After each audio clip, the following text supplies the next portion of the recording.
सोमनाथ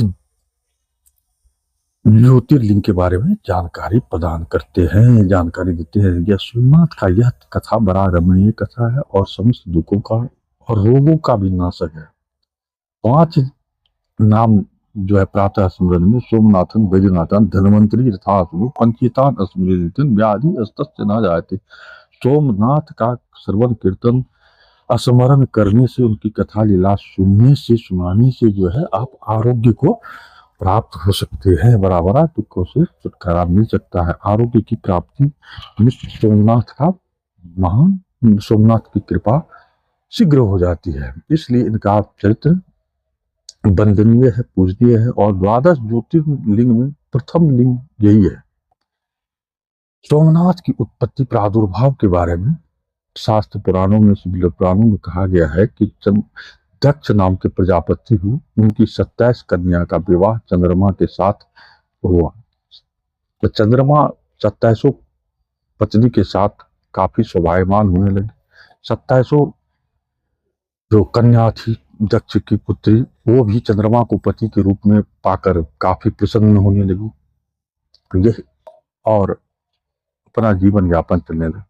आगे चल के चंद्रमा रोहिणी में आसक्त हो गई और रोहिणी इस कदर आसक्त हो गई कि शेष 26 का वह तिरस्कार करने लगा, जिसके फलस्वरूप 26 कन्या दक्ष महाराज के पास जाकर अपने पिता से सारी बातें कही और कहा कि देखिए हमारे साथ दुर्व्यवहार करते हैं, हमारी सिर्फ ये रोहिणी में आसक्त है, हम लोगों को तिरस्कार पूर्ण दृष्टि से देखते हैं, आप जाकर उन्हें समझाएं, बुझाएं ताकि हम लोगों का जिंदगी भी सुखी हो।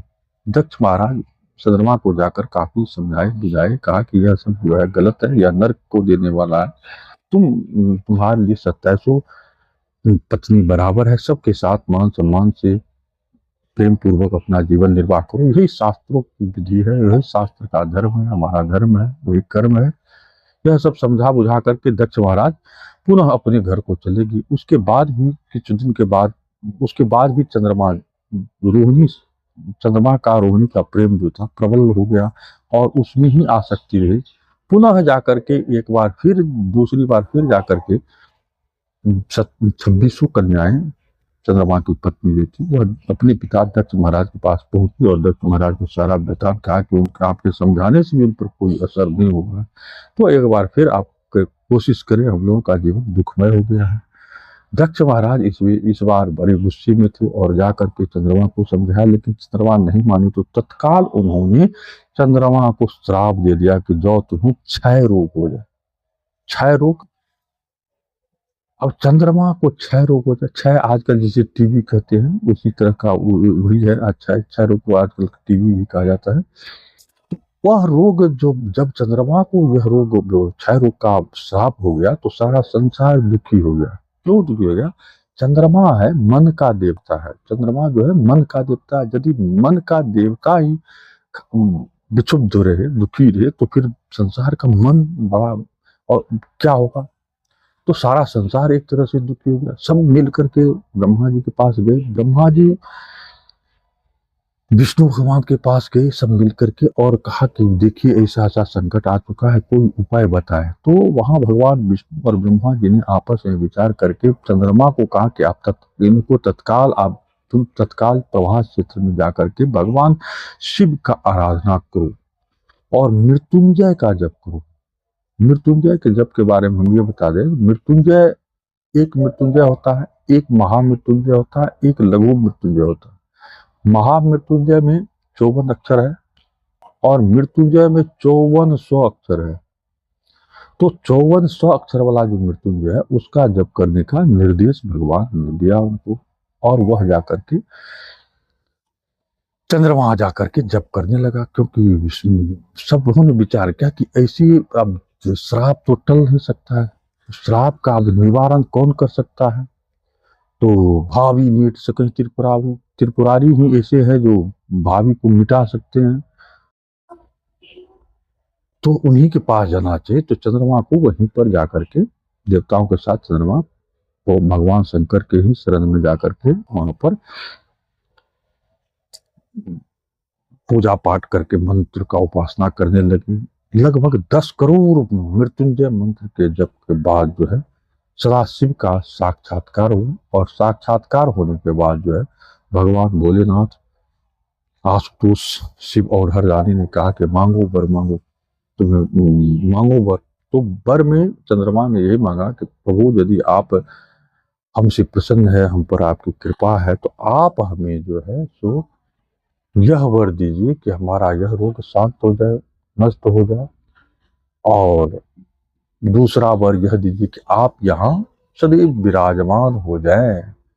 तो भोलेनाथ ने कहा, देखो श्राप के का तो निवारण नहीं कोई, लेकिन हम तुमको एक वचन देते हैं, वरदान देते हैं कि तुम शुक्ल पक्ष में क्षीण होगे, और शुक्ल पक्ष में वृद्धि को प्राप्त होगे, और कृष्ण पक्ष में क्षीण होगे। तो उससे क्या होगा कि श्राप भी रहेगा तुम्हारे ऊपर और वरदान भी रहेगा, तुम्हारा भी काम चलेगा, तुम्हारा भी, तुम भी स्वस्थ रहोगे, और उनका श्राप भी नष्ट नहीं होगा। तो चंद्रमा को यह वरदान मिल गया, और चंद्रमा सुखी हो गए। भगवान सदाशिव वही लिंग में, लिंग स्वरूप में प्रतिष्ठित हो गए, जो सोमनाथ यानी सोम चंद्रमा के नाम से जो है वह लिंग प्रसिद्ध हुआ। सोमनाथ जो सौराष्ट्र देश में है, अभी आप इसके बारे में आप लोग भी जानते हैं, वही सोमनाथ महादेव मंदिर है, जहाँ पर सदाशिव सदा विराजमान रहते हैं, और यही चंद्रमा का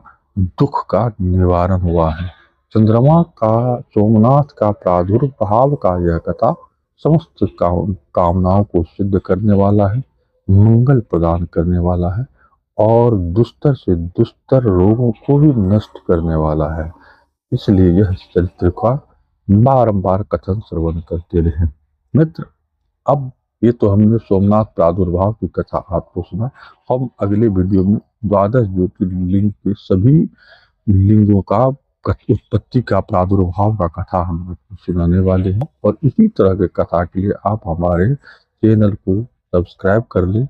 हम यथाशक्ति तथा भक्ति वाले लोग हैं, हमारा कोई ज्यादा औकात नहीं है, हम लोग साधु संत जैसी परमहंस की जिंदगी जीने वाले हैं, इसलिए हमारा वीडियो में क्वालिटी नहीं है, लेकिन वाणी में क्वालिटी नहीं है, लेकिन हमारे हम जो बात करते हैं उस बात में क्वालिटी है। यह आपके समस्त दुखों का नाश करने वाला यह वीडियो है। इसे जरूर लाइक करें, सब्सक्राइब करें, शेयर करें, और कमेंट जरूर करें। मित्र, आप ये कहेंगे कि इस अवस्था में, जहाँ की आजकल बाजार में यूट्यूब पर एक से एक वीआईपी चैनल सब मौजूद है, एक से एक कथाकार मौजूद है, और हमारे जैसे लोग फिर पहुंच जाते हैं। क्यों पहुंच जाते हैं, इसका क्या कारण? देखिए, कुछ भी होता है संसार में, एक पत्ता भी ईश्वर की इच्छा के बिना नहीं हिलता है। मैं अपनी अनुभूति के आधार पर ही आपको यह कथा सुना रहा हूँ, अपनी अनुभूति और अपनी अनुभूति के आधार पर। देखिए, ये जो धार्मिक जीवन है, सदाचार का जीवन, इस कली घोल कलिकार में बड़ा असंभव है, बड़ा कठिन है, बड़ा दुस्तर है। इस मार्ग पर एक एक कदम चलना बहुत ही कठिन है, लेकिन ईश्वर की प्रेरणा है। ईश्वर ने सबके लिए कार्य का निश्चित किया हुआ कि तुमको ये करना है, तुमको ये करना है, तुमको ये करना है, और उसी रास्ते पर लोग प्रेरित होते चलते। हम भी इसी रास्ते में प्रेरित हुए, गुरुदेव के आशीर्वाद से निकले जब, तो हमारे भी इस क्षेत्र में ढेर सारे अनायास ही दुश्मन पैदा हो गए, क्योंकि जो समय था, जो समय चल रहा था, उस समय में जो भी हमारे जाति बिरादर के लोग थे, वह सब इन सांस्कृतिक शिक्षा से, इस देवोपासना से क्या कर विमुख हो चुके थे। उन्होंने अपने बच्चे को अंग्रेजी शिक्षा में डॉक्टर, इंजीनियर, कलेक्टर आदि बनने के लिए पढ़ाई में भेज दिया। मैं भी उसी क्षेत्र में गया, लेकिन बाद में हम रिटर्न हो गया, गुरुदेव की असीम अनुकंपा में रिटर्न होकर के जब इस क्षेत्र में प्रवेश किया, तब जो मेरा जो शत्रु सब था, वो सब जो है बड़ा भयंकर विकराल रूप धारण करने के बाद मुझे भी कई तरह का परेशानी हुआ। आज भी हो रहा है, ये नहीं कि आज हम मुक्त हो गए हैं उस शत्रु पीड़ा से, नहीं, आज भी हमारे ऊपर अनेकों तरह की पीड़ाएं होती ही रहती है। शत्रु पीड़ा से हम बहुत पीड़ित हैं। यही कारण है कि हमारा वीडियो भी आपको उच्च क्वालिटी का आदमी मिल रहा है, हम अच्छा चैनल नहीं बना सकते हैं, हम बढ़िया ढंग से आप अपनी बातों को नहीं रख सकते हैं। तो उसी काल में मुझे एक बार पूरे समाज ने मिलकर मुझे जेल में दे दिया। जेल में दे दिया तो हमें तो जैसे घर वैसे बाहर।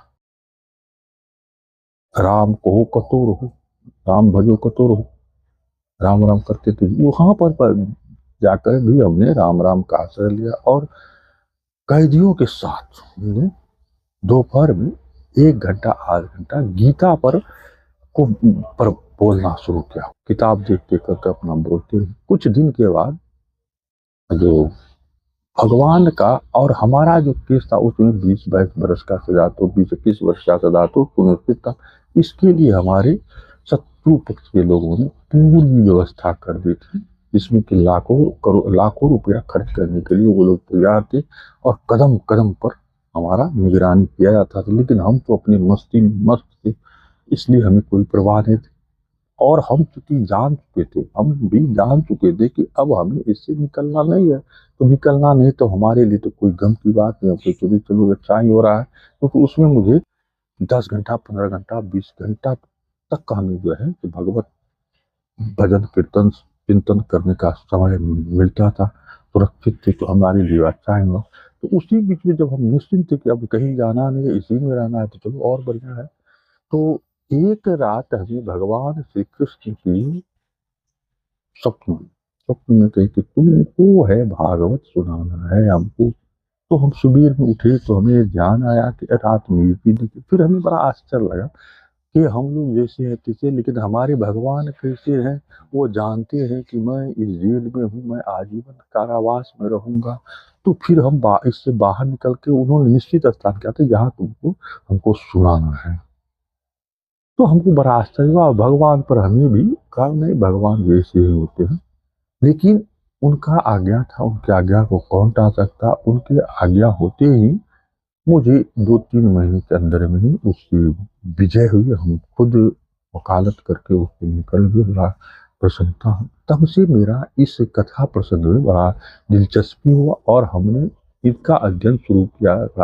रामायण, महाभारत, श्रीमद् भागवत, शिव पुराण, लिंग पुराण आदि कथाओं का संग्रह, भक्तमाल आदि कथाओं का श्रवण करने लगा, जिससे भी मुझे कई प्रकार की अनुभूतियां मिलने लगी। उसके बाद मेरा ये निश्चय हुआ और भगवान का तो आज्ञा था ही कि मैं लोगों को कथा सुनाऊं, भागवत कथा सुनाऊं, राम कथा सुनाऊं, शिव कथा सुनाऊं। लेकिन हमारा जो परिवेश है, हमारा जो माहौल है, हमारा जो समाज है, जिस समाज में हम रहते हैं और जो देश है, अभी जो काल चल रहा है और हमारे जैसे जो पात्र है, इसके लिए कोई बड़ा मंच तो असंभव है। ये तो संभव नहीं है इसके लिए काल। तब फिर भगवान का ऑर्डर है और उनकी प्रेरणा है, तो उन्हीं ऑर्डर और प्रेरणा के साथ हम के साथ सम्मुख हो रहे हैं। जो गलती सलती उल्टा सीधा बात